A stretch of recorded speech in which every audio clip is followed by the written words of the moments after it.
So if you clicked on this video, I think it's safe to assume you'd like to know how long a diet should last, or perhaps you're wondering how long is too long to cut. Of course, as always, the answer depends. So I'm going to give you everything you need to consider and some signs that you know when it's time to stop your cut.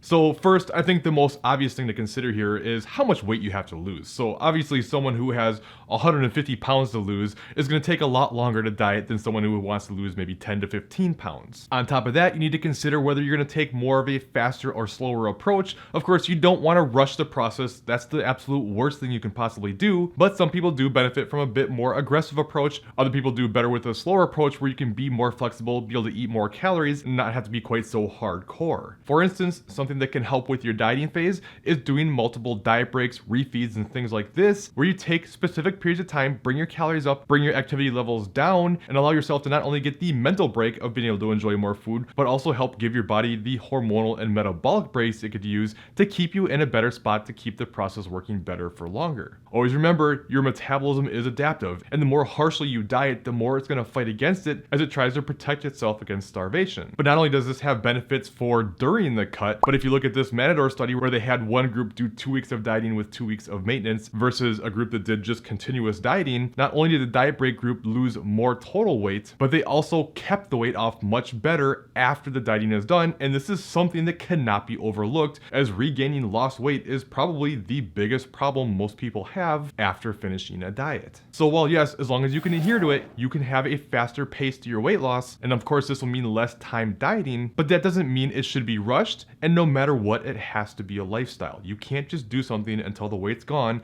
and then go back to the way things were, or you will gain the weight back. So while I can't necessarily say an X amount of time is too long to cut, although I guess if I was to say anything, I very rarely would have anybody diet for more than a year. A year is a long time. I don't care if you have hundreds of pounds to lose, dieting for more than a year, not only is that going to be hard on your body, but that's just going to be hard mentally too. And as I'll talk about more in a little bit, you can take this and probably should take it in phases. But I don't want you to get focused on the year thing I said, right? That's more of an extreme example, and I don't want you to feel like that's the cutoff. The point is, instead of looking at an exact amount of time, what's better is to look for some of the signs to know that it's been too long and it's time to shift focus. And what are some of these signs? Well, part of it is, how are you feeling? If fatigue is constantly high, if you have high food focus all the time, you're always excessively hungry, if you find you just cannot recover from your training, if you're not sleeping well, if you're cold all the time, if you find you're overly agitated at things that wouldn't normally bother you, these are all signs that the dieting's taking its toll and it might be time to end your diet. The other thing to consider is, how well are you adhering to the plan? How well is your body responded? And do you have enough room to make adjustments when you do see the inevitable weight loss plateaus? Again, your body adapts. It's gonna happen. So don't get too frustrated when you stop losing weight. It's just your body doing its job, and that means you have to reduce your calories some more, maybe do some extra activity to get things moving again. But if you're in a position where that just feels completely unrealistic, your calories are already super low, you're already feeling run into the ground, or even if you're just mentally over it and just don't want to diet anymore, then that means it's time to stop the diet. I actually heard this quote a while back, and if I knew who it was, I would actually give credit, but I don't know who it was. But they said that action without progress equals burnout. And I think that's very true. So if you just keep trying to pound it and it's just not there, that's typically what makes you feel like you're burned out and can't do it anymore. So even if you're not where you want to be, that's okay. Don't force it. If it's not there, if you can't follow through, the worst thing you could do is try to continue pushing it, because it's probably just going to run you even more into the ground, make it feel even less worth it, and your risk of completely giving up and overeating and gaining the weight back is going to be that much higher. And really, the fact is, especially if you have a lot of weight to lose, it's probably going to take multiple cycles of dieting to get down to where you want to be. Not very many people are going to be able to lose a lot of weight all in one attempt, but that's what everyone thinks. They think, if I can't get to where I want to be, this magic number they have in their head, then there's just no point, and they just keep yo-yo dieting the same weight on and off, if not gaining even more than they started with. So be okay with where you're at. Take the time to gradually increase your calories now, reverse diet out, put yourself back into a better place, and then you can come back and diet more off later. Just whatever you do, do not fall into all or nothing. It is the biggest mistake I see people make. And if you've done this, don't beat yourself up. It's okay. Put it in the past and learn from it, and this will keep you from undoing all your progress. There's some other things we can do, like perhaps scheduling a timeline with your cuts. Now, this goes really well for some people not. Again, we're all different. So some people have a hard time sticking with a plan if they don't see an end date.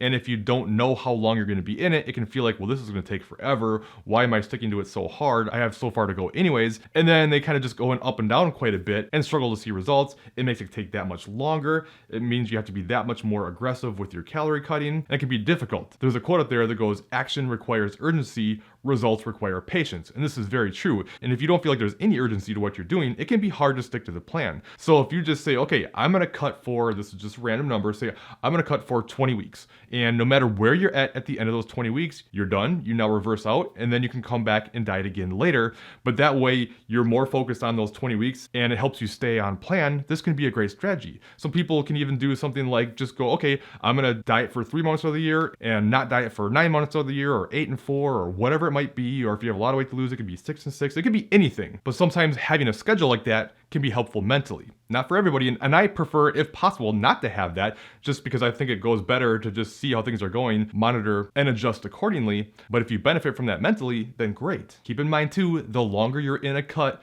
the more your body is going to adapt to it, and the more time you're going to need coming out of it before cutting again, and the longer it's going to take to recover. This is all the more reason to get out of a cut if it's not going well, either physically or psychologically, because you don't want to let it drag on and make it that much harder to come out of things. And then the big thing is, if you're in a binge restrict cycle, if you can't get out of this, you need to stop your cut. It's not going to go well. It's only going to go worse if you continue this pattern, and that's a sign that it's just not in the cards. Don't overly obsess about needing to get to a certain weight or a certain body shape. Focus on your relationship with food and getting into a better position metabolically and all the positive things that come with it. And then also, don't fear damage. Metabolic damage is not a real thing. All these adaptations that happen, they're reversible. You can take the reverse diet, put yourself back into a better position, and you'll be able to come back again later. And that's the good news. But the bad news is, this upcoming part is actually the hardest part and where most people struggle the most, because you're gonna feel exhausted from all the dieting you did. You're probably gonna be unmotivated. You don't have the goal of weight loss anymore. You're actually gonna be even hungrier during this part of the process than you were during the cut. And with your metabolism running slow from what you just did, it's super easy to overeat, gain weight back rapidly, and keep in mind too, if you try to diet right again afterwards, your body won't have had time, and it's gonna be a struggle. And I know hearing that you're gonna be more hungry probably seems counterintuitive and even kind of crazy. When you're increasing calories, why would you be more hungry than when you're cutting? So if you'd like to know why you're hungrier during the reverse diet and what you can do to help with this, then make sure you check out this top video next, and I'll cover just that. Otherwise, I think you'll like this bottom video instead. If you have any questions, please leave them in the comments, and I'll see you in one of those other videos.